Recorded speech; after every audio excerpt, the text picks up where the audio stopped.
दोस्तों पिछले वीडियो में हमने देखा एक्सेल यूजर इंटरफेस के बारे में। एक्सेल के जो अलग अलग कंपोनेंट्स हैं उनके बारे में हमने जानकारी ली। और अभी इस वीडियो में हम देखने वाले हैं एक्सेल में डेटा एंट्री कैसे करें। ये भले आपको काफ़ी आसान लगे, लेकिन जो भी एक्सेल यूज़ कर रहे हैं, काफ़ी टाइम से एक्सेल यूज़ कर रहे हैं, उनको भी कुछ इसमें से चीज़ें पता नहीं होगी, या फिर अगर वो इन चीज़ों का इस्तेमाल करेंगे तो एक्सेल में काफ़ी स्मार्ट तरीके से और काफ़ी फास्ट काम कर सकते हैं। तो स्वागत है आपका IT वॉइसेस के हिंदी चैनल में। मैं हूँ अभिजीत। चलिए शुरू करते हैं। तो दोस्तों, जैसे कि आपको पता है कि ये जो रेक्टेंगल बॉक्सेस है इसको हम कहते हैं सेल। तो आइए इस सेल के बारे में अधिक जानकारी लेते हैं। यहाँ पे जैसे ही मैं किसी सेल को सिलेक्ट करता हूँ, यहाँ पे वो बॉक्स को हाईलाइट कर देता है। तो दोस्तों, ये जो सेल है, इस सेल में आप किस तरीके का डेटा डाल सकते हैं। आप टेक्स्ट डेटा डाल सकते हैं, आप कोई नंबर डेटा भी इसमें डाल सकते हैं। तो दोस्तों, जैसे मैं किसी सेल को सिलेक्ट करता हूँ और उसको सिलेक्ट करने के बाद उसमें कुछ वैल्यू या फिर मुझे टेक्स्ट टाइप करना है, तो मैं अगर टाइप करता हूँ संडे, जैसे मैं संडे टाइप करता हूँ, यहाँ पे आप देख सकते हैं कि एक माउस कर्सर बार जो है वो ब्लिंक कर रहा है। तो आप उसमें और भी कुछ ऐड कर सकते हो, या फिर अगर आपको उतना ही टेक्स्ट डालना है तो आप प्रेस कर सकते हो एंटर। जैसे ही आप एंटर प्रेस करेंगे, आप क्या हो जाएगा, उस सेल की निचली वाली सेल में चले जाएंगे। अगर मुझे फिर वापस उसी सेल पे जाना है तो मैं क्या करूंगा, कीबोर्ड से अप एरो प्रेस करूंगा। सेल से राइट साइड में जाना है तो आपको क्या प्रेस करना पड़ेगा, कीबोर्ड से आपको प्रेस करना पड़ेगा टैब की या फिर राइट एरो की। तो ये ध्यान रखिए, टैब या राइट एरो की से आप राइट में चले जाते हैं। अगर आपको लेफ्ट में आना है तो आपको क्या प्रेस करना है, लेफ्ट एरो की या फिर शिफ्ट टैब। तो ये काफ़ी कम लोगों को पता है कि शिफ्ट टैब दबाने इसके बाद हम लेफ्ट साइड में आ जाते हैं। तो टैब से राइट और शिफ्ट टैब से लेफ्ट। और इसके बाद अगर मैं इस टेक्स्ट में अभी कुछ एडिशन करता हूँ, जैसे कि संडे इज हॉलीडे, तो देखिए यहाँ पे क्या हो चुका है, ये जो मैं यहाँ पे टेक्स्ट टाइप किया हो संडे इज हॉलीडे, ये इस कॉलम से भी आगे चला जा चुका है। तो इसका मतलब ये है क्या कि ये इस कॉलम में संडे इज है और ये जी कॉलम में हॉलीडे है, और हम हॉलीडे को ये जी कॉलम से एडिट कर सकते हैं। ऐसा बिल्कुल नहीं है, क्योंकि पूरा टेक्स्ट है वो है F3 सेल में। तो अगर इसको मुझे एडिट करना है तो मुझे इस सेल में ही जाना पड़ेगा। मैं G3 के सेल से उसको एडिट नहीं कर सकता। तो काफ़ी बार ये कन्फ्यूजन हो जाता है कि ये जो टेक्स्ट है वो स्प्लिट हो चुका है या फिर उसी सेल में है।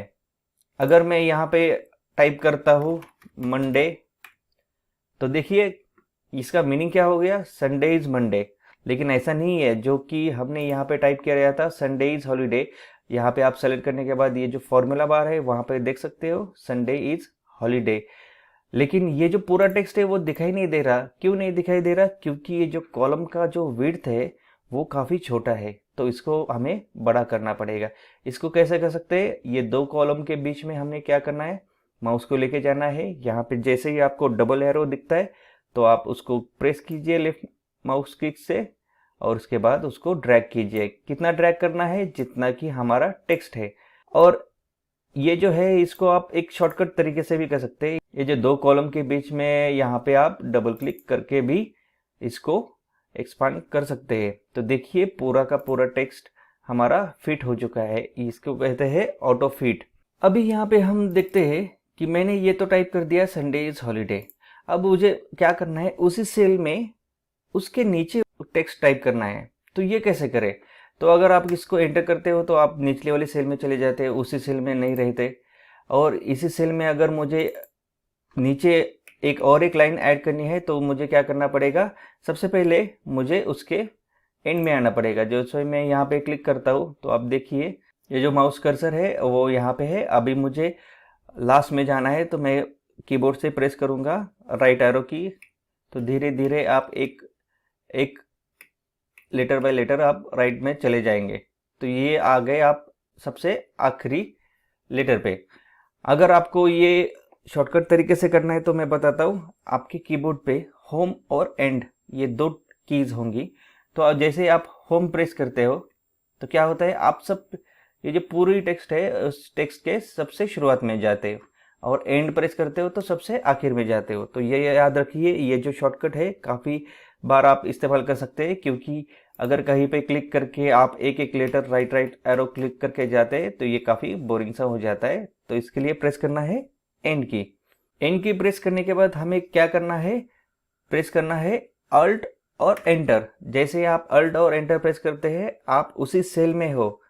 ये देखिए आप F3 सेल में हो, लेकिन उस टेक्स्ट के जो निचली वाली लाइन में आ चुके हो, और उसमें आप टाइप कर सकते हो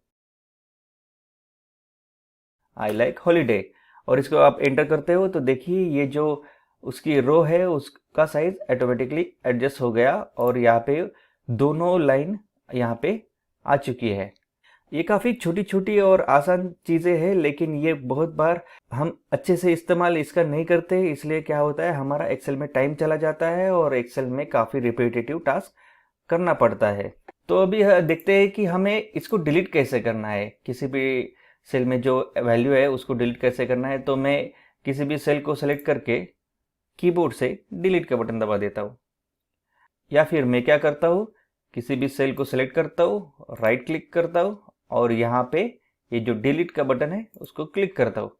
यहाँ पे कुछ एडिशनल चीज़ें दिखाई देती है, जैसे कि मैं डिलीट का बटन करने के बाद यहाँ पे क्या होता है कि आप जैसे ही इस सेल को डिलीट करते हो तो ये क्या पूछता है कि आपको निचली वाली सेल को ऊपर लाना है क्या, वो खाली जगह उसमें भरनी है क्या, या फिर जहाँ पे आपने सेलेक्ट किया है उस पूरी रो को डिलीट करना है, या फिर उस पूरे कॉलम को डिलीट करना है। तो अभी के लिए हमें क्या करना है, सिर्फ ये सेल को डिलीट करके जो नीचे वाला टेक्स्ट है उसको ऊपर लाना है।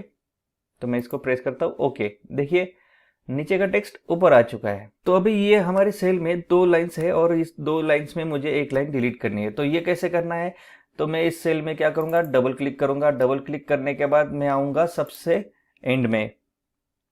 तो अगर मैं यहाँ पे एरो की से ऊपर नीचे कर सकता हूँ और एंड की दबा के सबसे लास्ट में आ सकता हूँ। यहाँ पे मुझे क्या करना है, इस सब को मुझे सेलेक्ट करना है जो पूरी दूसरी लाइन है, और उसके बाद उसको डिलीट करना है।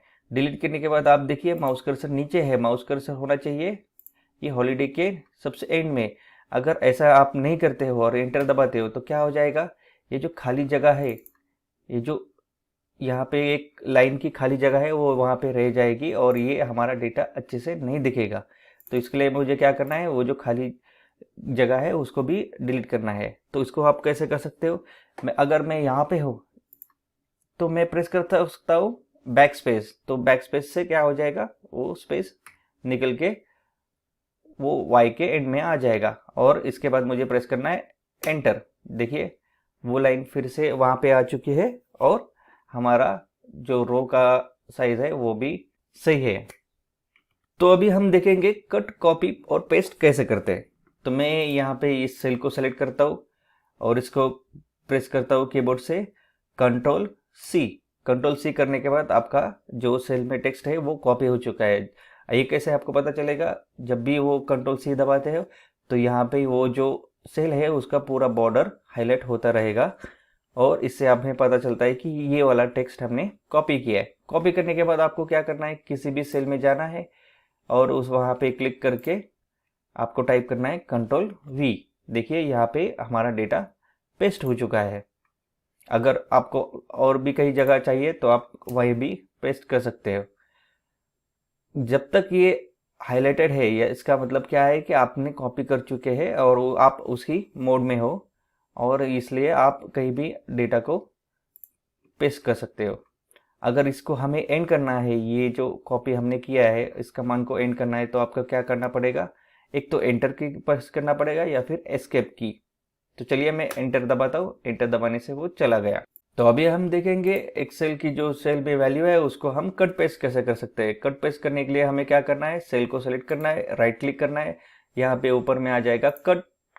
कट करने के बाद भी वही हाईलाइटिंग आ जाएगी जैसे आपने कॉपी कमांड के वक्त की थी, और उसके बाद आप जो आपका डेस्टिनेशन है जहाँ पे आप सेल की वैल्यू एंटर करना चाहते हैं वहाँ पे क्लिक कीजिए और वहाँ पे प्रेस कीजिए कंट्रोल वी। कंट्रोल वी करने के बाद वहाँ पे वैल्यू पेस्ट हो गई और यहाँ से वो वैल्यू चली गई। और इसके बाद अगर आप अंडू करते हो, अंडू कैसे करना है, कंट्रोल और जेड। अंडू का मतलब क्या है, आप पिछले वाले स्टेट में वापस जाना चाहते हैं, तो मैं कंट्रोल और जेड प्रेस करता हूँ। तो जैसे आपने अंडू किया, यहाँ से वो सेल की वैल्यू यहाँ पे वापस उसी ओरिजिनल जगह पे आ चुकी है।